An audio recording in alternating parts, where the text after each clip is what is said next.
The louder Dan Bongino got, the calmer Jasmine Crockett became. This was a perfect masterclass against aggressive media tactics, and live on air, millions watched as one woman defeated the most experienced television host simply by staying calm. In the world of political television, there are moments that define careers, moments that become case studies, and moments that millions of people remember years later. What happened on Dan Bongino's show on a Tuesday afternoon in October was all three of those things rolled into one unforgettable confrontation. Representative Jasmine Crockett had agreed to appear on the Dan Bongino show, knowing exactly what she was walking into.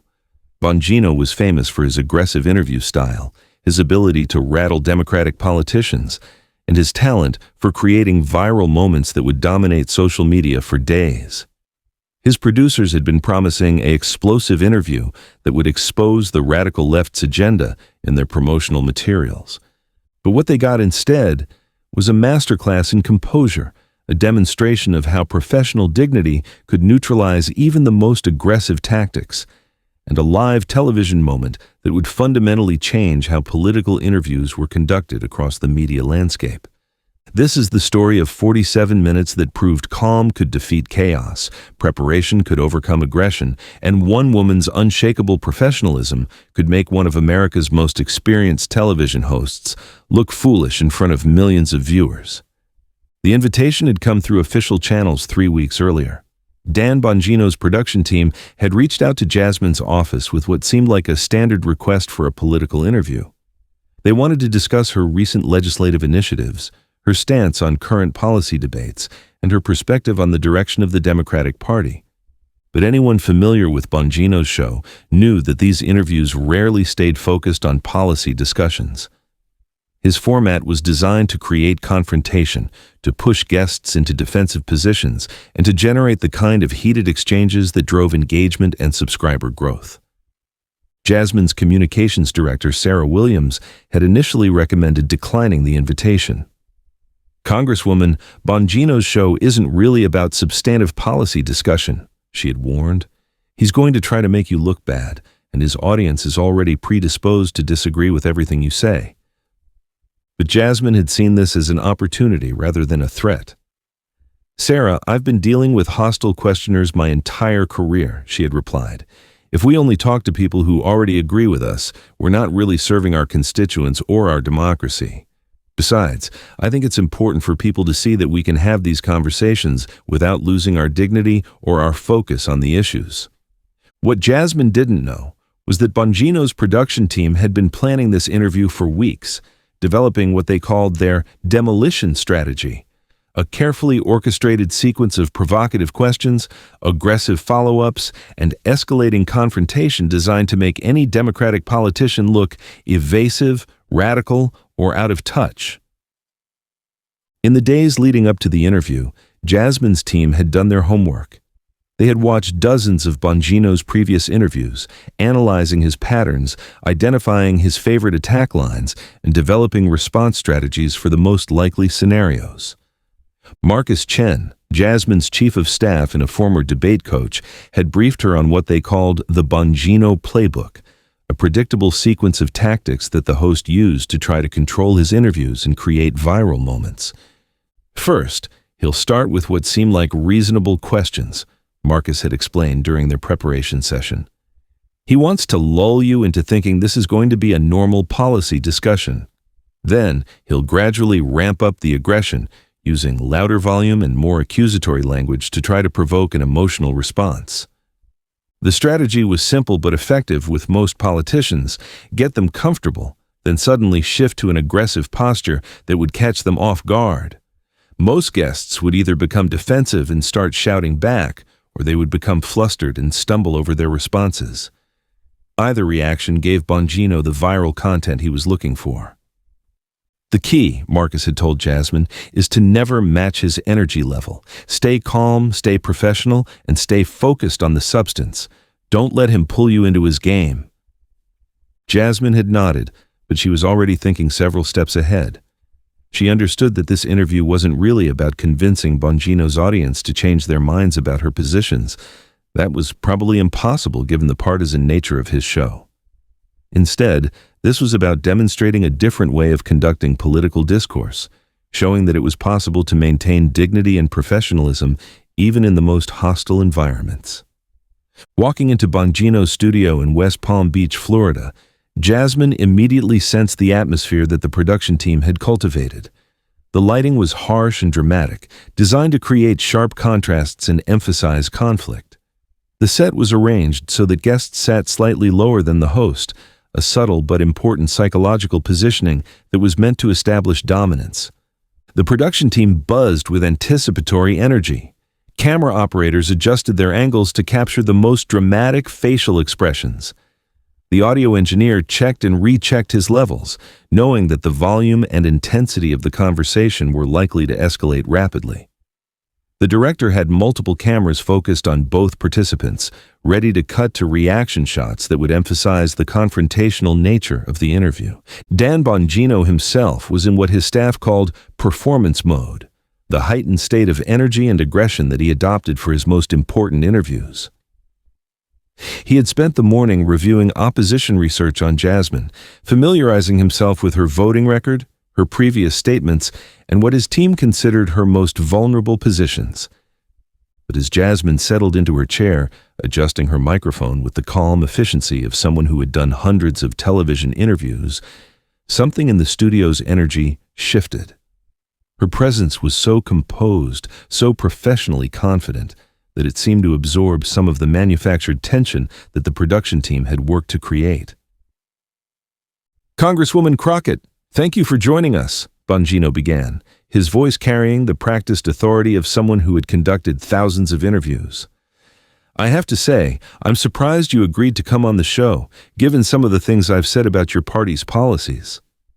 Jasmine smiled slightly, her expression warm but alert. "Mr. Bongino, I believe it's important to have conversations across political divides. Your viewers deserve to hear directly from their elected officials, even when we disagree on policy matters." It was a perfect opening response, gracious, substantive, and focused on service to constituents rather than partisan talking points. But Bongino was just getting started. For the first 10 minutes of the interview, Bongino followed his standard playbook exactly. He asked seemingly reasonable questions about Jasmine's recent legislative proposals, her committee work, and her thoughts on current policy debates. His tone was professional, his questions were specific, and his demeanor suggested genuine interest in policy discussion. Jasmine responded to each question with detailed factual answers that demonstrated her deep knowledge of the issues and her commitment to serving her constituents. She provided specific examples of how her policies had helped working families in her district, cited relevant statistics, and explained the reasoning behind her legislative priorities. But experienced viewers of Bongino's show could sense the setup developing. His questions were becoming slightly more pointed, his tone was carrying subtle hints of skepticism, and his body language was shifting toward the more aggressive posture that usually preceded his most confrontational moments. "Congresswoman, you keep talking about helping working families," Bongino said, his voice still controlled but carrying the first hints of challenge. "But the policies you're supporting, massive government spending, higher taxes, more regulations, how exactly does that help the average American who's struggling to pay their bills?" It was a classic loaded question, designed to force Jasmine into a defensive position where any answer would sound like she was either out of touch with working people or trying to avoid the question. Most politicians would have taken the bait, either by getting defensive about their policies or by launching into a counterattack about Republican policies. Instead, Jasmine leaned slightly forward, her expression remaining calm and engaged. "That's an excellent question, Mr. Bongino, and I'm glad you asked it because it gives me a chance to be specific about results rather than rhetoric." She then proceeded to provide concrete examples of how her legislative initiatives had directly benefited working families in her district, infrastructure projects that had created jobs, healthcare provisions that had reduced costs, and education investments that had improved opportunities for children.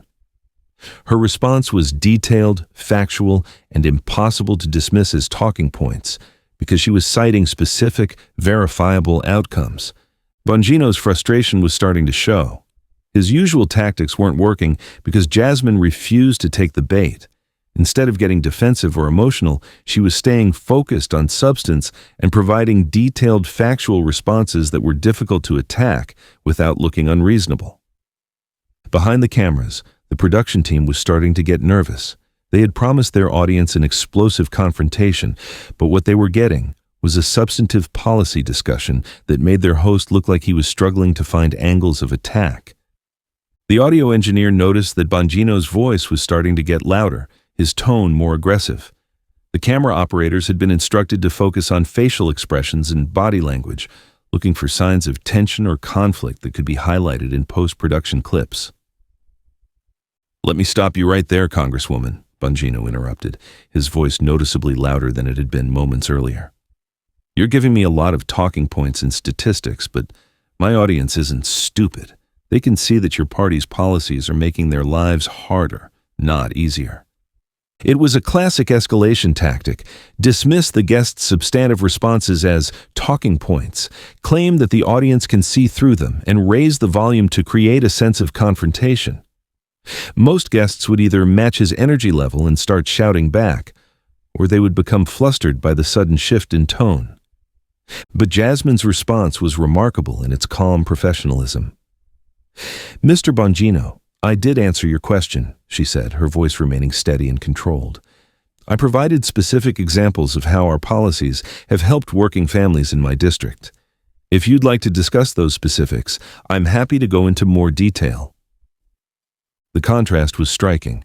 As Bongino's voice got louder and more aggressive, Jasmine's remained calm and professional. As his demeanor became more confrontational, hers remained composed and focused on substance. What happened next was something that Bongino's production team had never experienced in thousands of hours of television. Their host's tried-and-true tactics were not just failing, they were making him look unreasonable in comparison to his guest's professional composure. "Don't give me that lawyer double talk," Bongino said, his voice now clearly elevated and his tone openly hostile. "My audience isn't stupid. They can see right through politicians like you who come on here and try to spin everything." The temperature in the studio was rising rapidly, but only on one side of the conversation.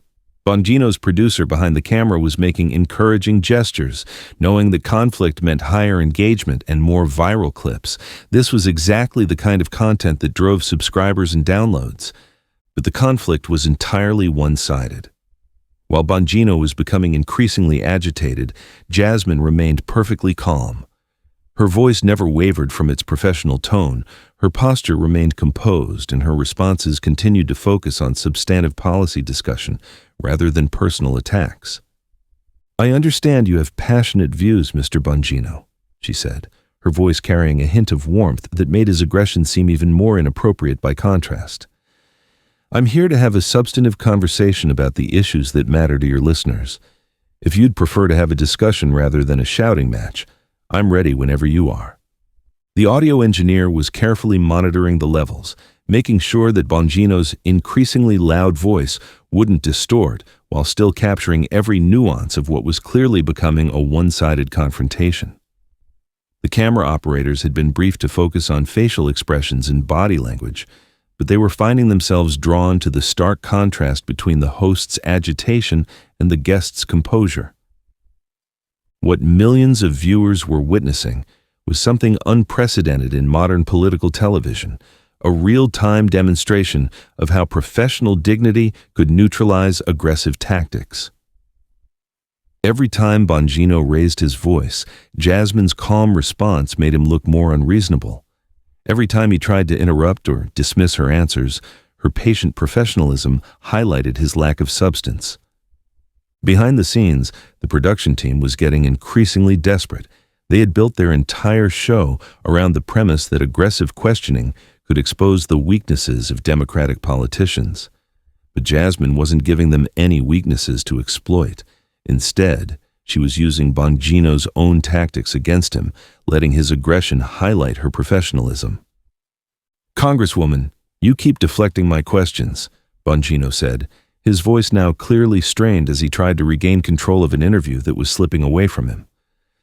Why can't you just give a straight answer about why your policies are failing the American people? It was a setup designed to make her look evasive while giving him an excuse to get more aggressive. But Jasmine's response was a masterpiece of political communication. Mr. Bongino, I've answered every question you've asked with specific examples and concrete data, she said, her voice remaining steady and professional despite the hostile environment. If there's a particular aspect of these policies you'd like to discuss in more detail, I'm happy to do that. But I'm not going to accept the premise that helping working families afford health care and education represents a failure. The contrast was becoming painful to watch, not because Jasmine was struggling, but because Bongino was so clearly losing control of his own show. His usual confidence was starting to crack as he realized that his tried-and-true tactics weren't working against this particular opponent. What made this interview even more remarkable was the real-time reaction from viewers across the political spectrum. Social media was lighting up with commentary, but not in the way that Bongino's team had expected. Instead of rallying to support their host, many of Bongino's own viewers were commenting on Jasmine's impressive composure and substantive responses. Conservative commentators who had tuned in expecting to see a Democratic politician get destroyed found themselves grudgingly admitting that she was conducting herself with remarkable professionalism. Liberal viewers, meanwhile, were sharing clips of the interview as examples of how to handle hostile questioning without losing dignity or focus. The hashtag #Masterclass in Composure was trending on Twitter, with thousands of users praising Jasmine's demonstration of how to maintain professional standards even in the most confrontational environments. But perhaps most telling was the reaction from journalists and media professionals who recognized what they were seeing as a clinic in interview technique. Jasmine wasn't just surviving a hostile interview, she was demonstrating how professional preparation and emotional discipline could turn an aggressive questioner's tactics against them. "This is remarkable," tweeted veteran journalist Maria Rodriguez. "Representative Crockett is showing how to handle hostile questioning. Stay calm, stick to facts, never match the aggressor's energy level. Every politician should study this interview." Behind the cameras, Bongino's production team was experiencing something they had never encountered in years of producing confrontational television. Their formula was backfiring spectacularly. The more aggressive their host became, the more professional and reasonable his guest appeared by comparison.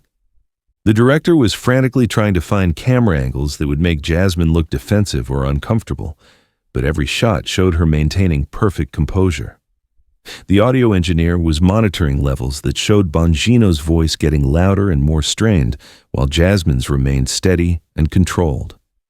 Most concerning for the production team was the real-time feedback they were monitoring from social media and their live comment feeds. Instead of the usual supportive comments from Bongino's base, they were seeing increasing criticism of his interviewing style and praise for Jasmine's professionalism. "She's making him look like an amateur," one longtime viewer commented. "I didn't vote for her, but I have to respect how she's handling this." "Why is he yelling at her when she's giving detailed answers?" asked another. "I thought this was supposed to be about policy discussion." The producer behind the camera was making increasingly desperate gestures to Bongino, trying to signal that he needed to change tactics. But the host was so locked into his aggressive approach that he couldn't adjust his strategy mid-interview. The defining moment of the interview came when Bongino made what would become a crucial tactical error. Frustrated by his inability to rattle Jasmine or provoke an emotional response, he decided to abandon any pretense of policy discussion and go for a direct personal attack. "You know what, Congresswoman?" he said, his voice now openly hostile and his professional demeanor completely abandoned. "I think you came on this show knowing exactly what you were doing. You're trying to make me look bad while avoiding any real accountability for your radical agenda." It was the kind of accusation that usually put Democratic politicians on the defensive, forcing them to deny being radical or to explain their motivations for appearing on conservative shows. But Jasmine's response was so perfectly calibrated that it would be studied in political communication classes for years to come. "Mr. Bongino," she said, her voice carrying a note of genuine disappointment rather than anger, I came on your show because I believe your viewers deserve to hear directly from their elected officials about the policies that affect their lives. I've tried to provide substantive answers to your questions with specific examples and concrete data. If you'd prefer to have a conversation about the issues rather than about personalities, I'm still ready to do that." The response was devastating in its professional restraint. Instead of taking the bait and defending herself against accusations of being radical, she had refocused the conversation on her service to constituents. Instead of responding to his personal attack with a counterattack, she had offered to continue discussing policy. And instead of matching his hostile tone, she had maintained her professional composure while subtly highlighting his departure from journalistic standards. What happened in the final 15 minutes of the interview was painful to watch, not because Jasmine was struggling, but because Bongino was so clearly losing control of his own show. His confidence was cracking, his usual tactics were failing, and his frustration was becoming obvious to everyone watching. "You're not answering my questions," he shouted, his voice now clearly strained and his professional facade completely abandoned. "You're just giving me political talking points and expecting my audience to buy it." But anyone watching the interview could see that this accusation was completely false. Jasmine had provided detailed, specific answers to every question, complete with concrete examples and verifiable data. The only reason her answers might seem like talking points was that they were so well-researched and professionally delivered. Her response to this outburst was the final nail in the coffin of Bongino's credibility. "Mr. Bongino, I've provided specific examples of legislation I've authored, concrete data about its impact on working families, and detailed explanations of my policy positions. If there's something specific you'd like me to clarify or expand upon, please let me know and I'll be happy to do so." The contrast was now so stark that it was uncomfortable to watch. Bongino was shouting accusations while Jasmine was offering to provide more detailed information. He was making personal attacks while she was focusing on policy substance. He was losing his composure while she was maintaining perfect professionalism. When the interview finally ended, the silence in the studio was profound. Bongino's production team knew they had just witnessed something unprecedented. Their host had been completely outclassed by a guest who had never raised her voice, never lost her temper, and never departed from professional standards. The immediate reaction on social media was unlike anything the show had ever generated. Instead of clips of a Democratic politician looking flustered or defensive, viewers were sharing moments of Jasmine's calm professionalism contrasted with Bongino's increasing aggression. "I've never seen anything like this," tweeted conservative commentator Sarah Mitchell. "Representative Crockett just gave a masterclass in how to handle hostile questioning. She never lost her cool, stuck to facts, and made Bongino look like he was having a meltdown." Liberal commentators were even more enthusiastic. "This is how you do it," wrote progressive journalist David Chen. "Stay calm, stick to substance, never match their energy. Crockett just showed every Democrat how to handle Fox News-style interviews." But perhaps the most telling reactions came from journalism professionals who recognized what they had witnessed as a clinic in interview technique and professional composure. Within hours of the interview's conclusion, clips were circulating across all social media platforms. But these weren't the kind of clips that Bongino's team had intended to create.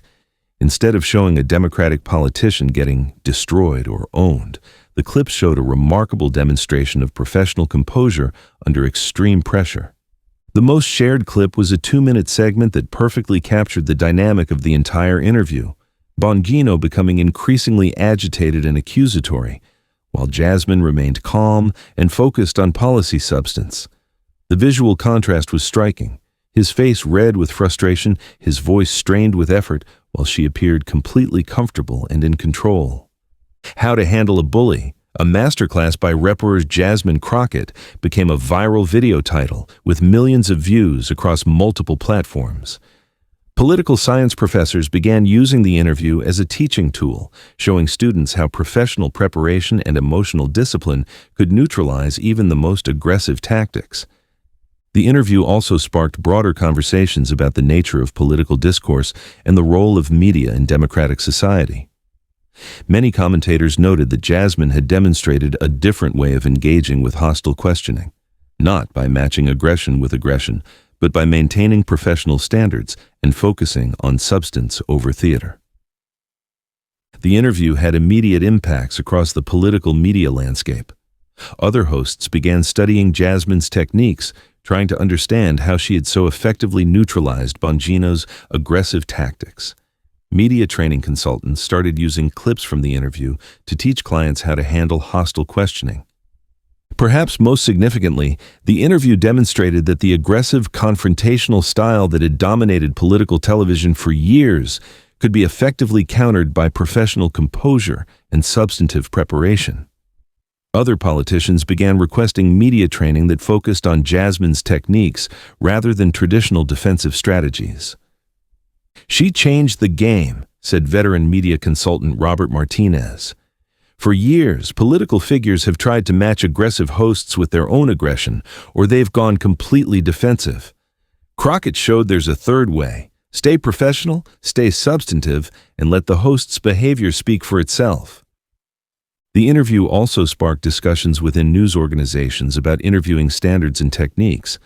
Some journalists began questioning whether the aggressive confrontational style, exemplified by hosts like Bongino, actually served the public interest or merely created entertaining conflict. For Jasmine herself, the interview became a defining moment that established her national reputation as someone who could maintain dignity and professionalism under any circumstances. Invitations for television appearances flooded in from across the media spectrum, with hosts eager to see if she could replicate her composed performance. But Jasmine understood that the real significance of the interview wasn't about her personal brand or political career. It was about demonstrating that democratic discourse could be conducted with dignity and substance even in the most hostile environments. "I think what people responded to wasn't anything special about me personally," she reflected in a later interview. "It was seeing someone refuse to be pulled down to the level of personal attacks and circus theatrics. People are hungry for politicians who focus on policy and service rather than performance and conflict." The interview also reinforced her belief in the importance of engaging across political divides, even when those engagements were uncomfortable or potentially risky. "If we only talk to people who already agree with us, we're not really serving our constituents or our democracy," she said. The Bongino interview became a case study not just in political communication, but in leadership under pressure. Business schools began using it as an example of how to maintain professional standards in hostile environments. Law schools showed it to students as a demonstration of how to handle aggressive questioning during depositions or cross-examinations. The interview demonstrated several key principles that transcended politics.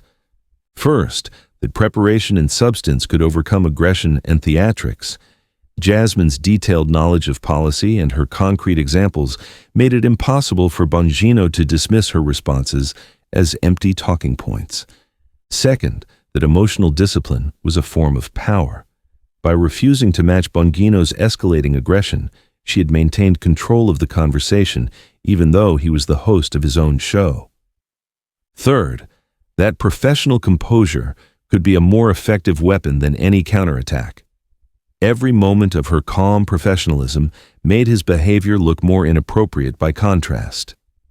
Years later, the interview between Jasmine Crockett and Dan Bongino is still studied as a masterclass in professional composure and effective communication under pressure. It demonstrated that in an era of increasing political polarization and media sensationalism, it was still possible to maintain dignity and focus on substance. The interview also showed that individual leaders could still make a difference in changing the tone and standards of public discourse. By refusing to be pulled into the circus atmosphere that Bongino had tried to create, Jasmine had demonstrated a different way of engaging in political communication. But perhaps the most important lesson from the interview was that calm professionalism and substantive preparation could be more powerful than any aggressive tactic. In a media landscape dominated by conflict and confrontation, Jasmine had shown that there was still room for leaders who chose dignity over drama, substance over theater, and service over self-promotion. The story of Jasmine Crockett's interview with Dan Bongino isn't just about one television appearance or one political moment. It's about the choices we make when faced with hostility, the standards we maintain under pressure, and the kind of leadership we want to see in our democracy. If this story inspired you, if it showed you that there's still room for dignity and professionalism in political discourse, then don't let that inspiration fade into passive admiration. Subscribe to this channel for more stories about leaders who choose substance over sensationalism, who maintain their principles under pressure, and who demonstrate that our political system can still reward the best in human nature rather than the worst. Share this video with people who need to see that it's possible to disagree without being disagreeable, to engage in political discourse without losing your dignity, and to handle hostile questioning without stooping to personal attacks. Comment below about times when you've seen leaders maintain their composure under pressure, and tell us about people in your own community who exemplify the kind of professional standards that Jasmine demonstrated. Most importantly, think about how you can apply these lessons in your own life. Whether you're dealing with difficult colleagues, hostile customers, or challenging family dynamics, the principles that Jasmine demonstrated — stay calm, stick to substance, never match aggression with aggression — can serve you well. The next time someone tries to pull you into a shouting match, remember what millions of people witnessed on that Tuesday afternoon. That calm professionalism isn't weakness, it's strength. That preparation and substance can overcome aggression and theatrics. And that maintaining your dignity under pressure isn't just about personal integrity. It's about setting a standard for how human beings should treat each other. Democracy doesn't just happen in voting booths and congressional chambers. It happens in every interaction where we choose to treat each other with respect and dignity, even when we disagree. The scale of justice tips toward conflict and division when we let our worst impulses guide our behavior. But it can be balanced in favor of understanding and progress when we choose to follow the example of leaders like Jasmine Crockett. What will you do with the example she set? How will you use it to elevate the discourse in your own community, your own workplace, your own family? The power to change the tone of our democracy lies not just with our elected officials, but with every citizen who chooses dignity over drama, substance over theater, and respect over ridicule.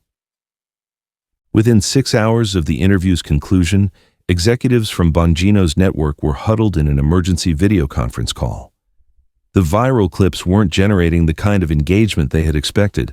Instead of rallying conservative viewers against a Democratic politician, the footage was inspiring widespread praise for Jasmine's professionalism and criticism of their host's behavior. "We have a problem," announced network president Catherine Morrison, her voice tight with concern as she reviewed the real-time analytics. "The interview is going viral, but not in the way we intended. Our own audience is turning against Dan's approach, and we're getting requests from journalism schools to license the footage for media ethics classes." The marketing director pulled up social media metrics that told a troubling story.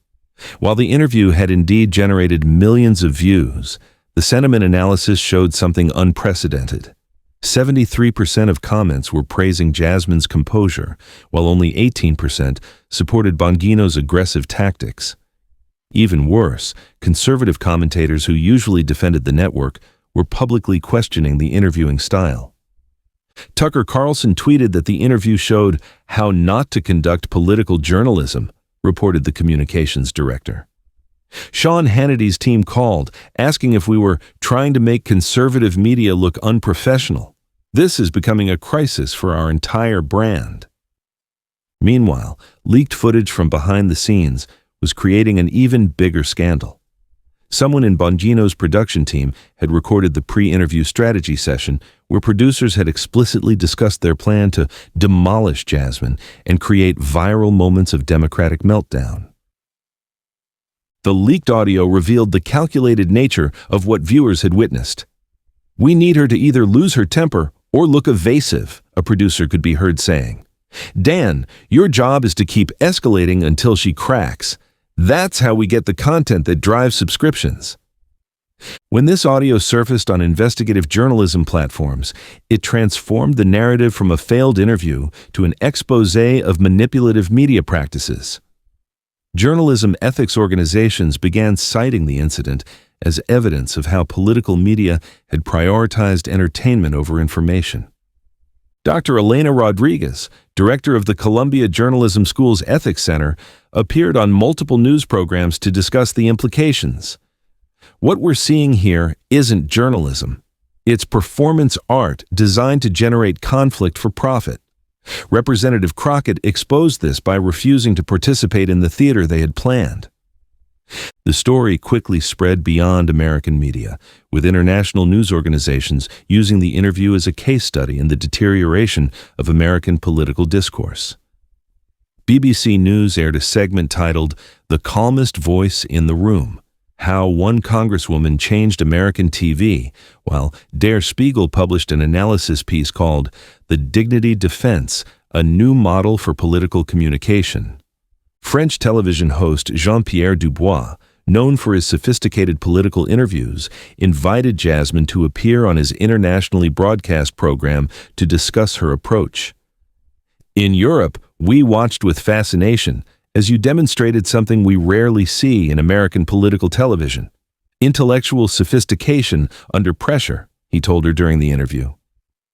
The international attention put additional pressure on American media organizations to examine their own standards. Several prominent European journalists wrote op-eds criticizing the circus atmosphere of American political television and praising Jasmine's demonstration that substantive discourse was still possible. In the weeks following the interview, other television hosts attempted to recreate what they saw as Bongino's mistake by trying different aggressive tactics against Jasmine. But each attempt only further demonstrated her mastery of professional communication under pressure. Fox News host Greg Gutfeld invited her on his show, promising a fun, lighthearted conversation that quickly devolved into hostile questioning about her radical agenda. Jasmine's response was so measured and fact-based that Gutfeld found himself apologizing on air for his tone. Newsmax's Eric Bolling tried a different approach, attempting to trap her with rapid-fire questions designed to prevent detailed responses. Instead, Jasmine calmly asked for clarification on each question and provided comprehensive answers that made Bolling's tactics look desperate and unprofessional. Each failed attempt to replicate Bongino's aggressive approach only reinforced the lesson from the original interview. Professional preparation and emotional discipline could neutralize any hostile tactics. The interview sparked a revolution in political media training. Communications consultants across Washington began developing new training programs based on the Crockett method, an approach that emphasized substance over defensiveness, preparation over improvisation, and professional composure over emotional reaction. Former White House Communications Director Sandra Walsh, who had worked with 3 different administrations, launched a consulting firm specifically focused on teaching politicians and business leaders how to handle hostile questioning. "The old model was about fighting fire with fire," she explained. "Jasmine showed us that sometimes water is more effective than flame." The training programs attracted clients from across the political spectrum, including several Republican politicians who had been impressed by Jasmine's performance and wanted to learn similar techniques for handling hostile questioning from liberal media outlets. Political science departments at major universities began studying the interview as a breakthrough moment in political communication theory. Dr. Michael Chen at Georgetown University published a peer-reviewed paper titled "Composure as Political Power: The Crockett Paradigm in Hostile Media Environments." The study analyzed the interview using multiple theoretical frameworks, concluding that Jasmine had demonstrated what researchers called asymmetric communication warfare, using professional standards as a weapon against unprofessional behavior. Traditional political communication theory suggests that politicians should match the energy level of their interrogators, Dr. Chen wrote. Crockett proved that the opposite approach, maintaining professional standards while allowing the interrogator to violate them, can be far more effective at exposing the interrogator's lack of substance. Harvard Kennedy School added the interview to its required curriculum for public policy students, using it as a case study in crisis communication and professional leadership under pressure.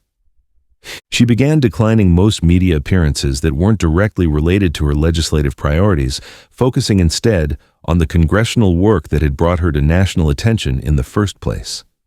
This decision frustrated some political advisors who saw the media attention as an opportunity to build a national profile for future campaigns. Perhaps the most surprising outcome of the interview was its impact on Dan Bongino himself. The widespread criticism of his performance, combined with the network executive's concerns about his approach, forced him to reconsider his interviewing style. The long-term impact extended far beyond media and politics. Business schools began using the interview to teach negotiation techniques and crisis management. Law schools showed it to students learning how to handle hostile cross-examinations. Even customer service training programs adopted elements of the Crockett method for dealing with angry clients. The interview between Jasmine Crockett and Dan Bongino became more than a viral moment. It became a reminder that professional standards and personal dignity could still triumph over aggression and theatrics. In an era when public discourse seemed to be spiraling toward ever greater levels of conflict and incivility, one woman's calm professionalism had shown a different path forward. The lesson wasn't just about politics or media. It was about human interaction itself. In every heated argument, every hostile confrontation, every moment when someone tries to pull us down to their level, we have a choice. We can match their energy and perpetuate the cycle of conflict, or we can maintain our standards and demonstrate a better way of engaging with disagreement.